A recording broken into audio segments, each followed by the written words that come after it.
வணக்கம், நான் உங்க friend Jaya Srinivasan. Welcome to veggies recipe. நம்ம வெஜ்ஜீஸ் ரெசிபி கிச்சன்ல பலகாரம் ரெசிபி பார்க்க போறோம். இந்த டிஃபன் வந்து ராஜஸ்தான், அதுக்கப்புறம் வந்து மகாராஷ்டிரால இந்த கொங்கன் பெல்ட் இருக்கு இல்லையா, அந்த சைட்லாம் ரொம்ப ஃபேமஸ். இதுக்காக நம்ம அரிசி உளுந்து ஊற வைக்கணும், அரைக்கணும், ஃபர்மெண்ட் பண்ணணும் அப்படிங்கிற அவசியம் இல்லை. இதுக்காக நமக்கு ரவையோ அவுலோ தயிரோ இதெல்லாம் எதுவுமே தேவை இருக்காது. ரொம்ப குவிக்காவும் சிம்பிளாவும் பண்ணக்கூடிய ஒரு டிஃபன், அதே நேரம் நல்ல ஹெல்தியானது, ஃபில்லிங்காவும் இருக்கும். ராஜஸ்தான் மகாராஷ்டிரால எல்லாம் இதுக்கு வந்து கீஸ் அப்படின்னு பேரு. இது அவங்க வந்து அடிக்கடி பண்ணுவாங்க. ஃபர்ஸ்ட் டைம் சேனலை பாக்குறீங்கன்னா ப்ளீஸ் சப்ஸ்கிரைப் பண்ணுங்க. பெல் ஐக்கானை கிளிக் பண்ணி ஆல் ஆப்ஷன் கொடுத்துட்டீங்கன்னா நான் போடக்கூடிய எல்லா வீடியோஸும் குவிக்கா வந்து உங்களுக்கு ரீச் ஆகும். வாங்க, ஈஸியாவும் ஹெல்தியாவும் இருக்கக்கூடிய இந்த கீஸ் வந்து எப்படி பண்றதுன்னு பார்க்கலாம். ஸ்டவ்ல ஒரு கடாய் வச்சுட்டு 1 டேபிள் ஸ்பூன் நெய், 1 டேபிள் ஸ்பூன் எண்ணெய் சேர்த்துக்கலாம். எண்ணெய் சூடானதும் 1 டீஸ்பூன் கடுகு, கடுகு வெடிச்சதும் 1 டீஸ்பூன் உளுத்தம்பருப்பு, 1 டீஸ்பூன் கடலைப்பருப்பு. பருப்பு நல்லா செவந்து வரட்டும். பருப்பு லேசா செவந்து வந்ததும் 1 டீஸ்பூன் சீரகம், 3 பச்சை மிளகாயை பொடியா கட் பண்ணிட்டு அது சேர்த்துக்கலாம். பச்சை மிளகாயை நல்லா வதக்கி விட்டுப்போம். இதுக்கு மொத்தமாவே வந்து இந்த பச்சை மிளகா காரம் தான். நம்ம வேற எதுவும் வரமிளகா பொடியோ எதுவுமே சேர்க்க போறது இல்லை. நீங்க உங்களுக்கு தகுந்த மாதிரி பார்த்து சேர்த்துக்கோங்க.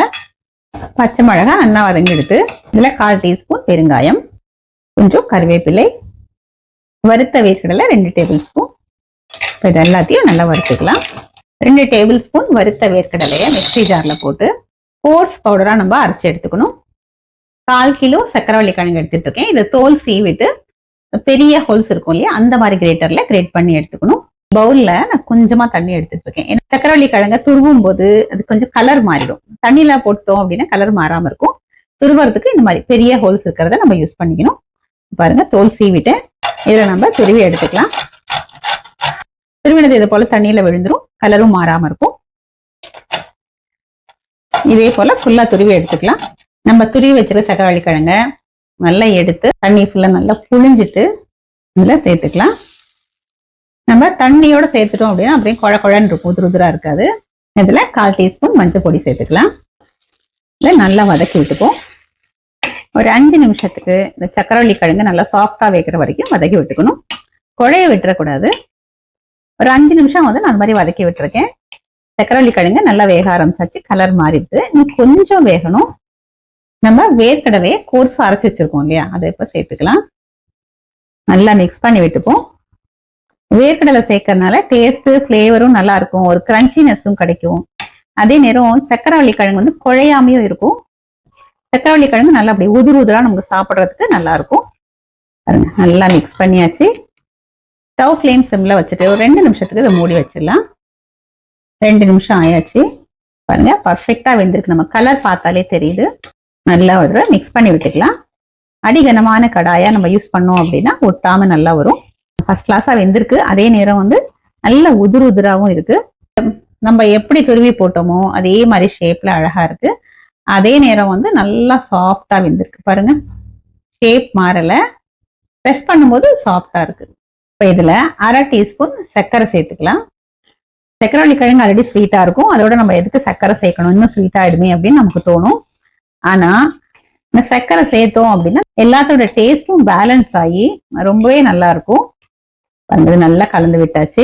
பொடியா கட் பண்ண கொத்தமல்லி, இது வந்து தாராளமா நிறையவே கூட நம்ம சேர்த்துக்கலாம்.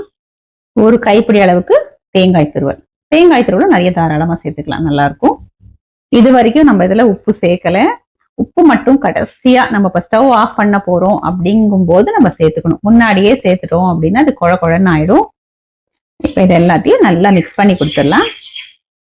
நம்ம ஸ்டார்டிங்ல வந்து 1 டேபிள் ஸ்பூன் நெய்யும் 1 டேபிள் ஸ்பூன் எண்ணெயும் சேர்த்திருந்தோம். நம்ம வேணும்னா 2 டேபிள் ஸ்பூன் நெய்யும் சேர்த்துக்கலாம், இல்ல 2 டேபிள் ஸ்பூன் எண்ணெயும் சேர்த்துக்கலாம்.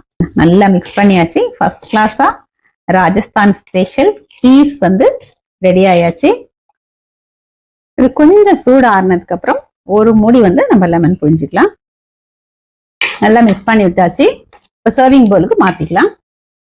குவிக்காவும் ஈஸியாவும் இந்த ஹெல்தியான டிஃபன் கீஸ் வந்து நம்ம ரெடி பண்ணிட்டோம். தொட்டுக்கிறதுக்கு எதுவுமே தேவைப்படாது. மகாராஷ்டிரா ராஜஸ்தான்லாம் கொஞ்சம் தயிர் தொட்டு சாப்பிடுவாங்க. இது இப்படி பிளெயினாவே நல்லா இருக்கும், ஏன்னா இதுலயே எல்லாமே நம்ம சேர்த்திருக்கோம்.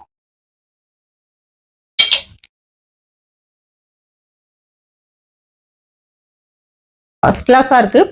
இந்த சக்கரவள்ளி கிழங்குல இருக்குல்ல, லேசான ஒரு ஸ்வீட்டு, வேர்க்கடலை வந்து நம்ம முழுசாவும் போட்டிருக்கோம், கொஞ்சம் பவுடர் பண்ணியும் போட்டிருக்கோம். அந்த கிரன்ச்சினஸ், லாஸ்ட்ல லெமன் புழிஞ்சிருக்கோம், அந்த புளிப்பு, பச்சை மிளகாயோட காரம் எல்லாம் சேர்ந்து நல்லா பேலன்ஸ் ஆகி ரொம்ப சூப்பரா இருக்கு. சக்கரவள்ளி கிழங்கு வந்து ரொம்ப குழன்னு வேகல, அதுக்கு நறுக்கு நறுக்குன்னு வேகாமையும் இல்ல, பதமா வெந்திருக்கு.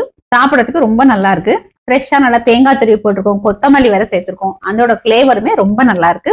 கொத்தமல்லிக்கும் தேங்காய் துருவலுக்கும் வந்து பெருசா அளவு கிடையாது, நம்ம தாராளமா சேர்த்துக்கலாம். சக்கரவள்ளி கிழங்கு சும்மா வேக வச்சு கொடுக்கறத விட இந்த மாதிரி நம்ம டிஃபனா பண்ணி கொடுத்தோம்னா எல்லாருமே சாப்பிடுவாங்க. இது ரொம்ப உடம்புக்கு நல்லது, நல்ல ஃபில்லிங்காவும் இருக்கும். பலகாரத்துக்கெல்லாம் ரொம்ப ஏத்த ஒரு டிஃபன்.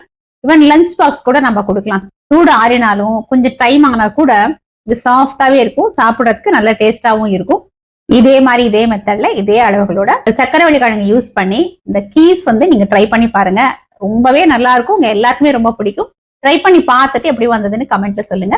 லைக் பண்ணுங்க, உங்க ஃப்ரெண்ட்ஸ் அண்ட் ஃபேமிலியோட ஷேர் பண்ணுங்க. இன்னொரு புது ரெசிபியோட நாளைக்கு நான் உங்களை மீட் பண்றேன். தேங்க்ஸ் ஃபார் வாட்சிங்.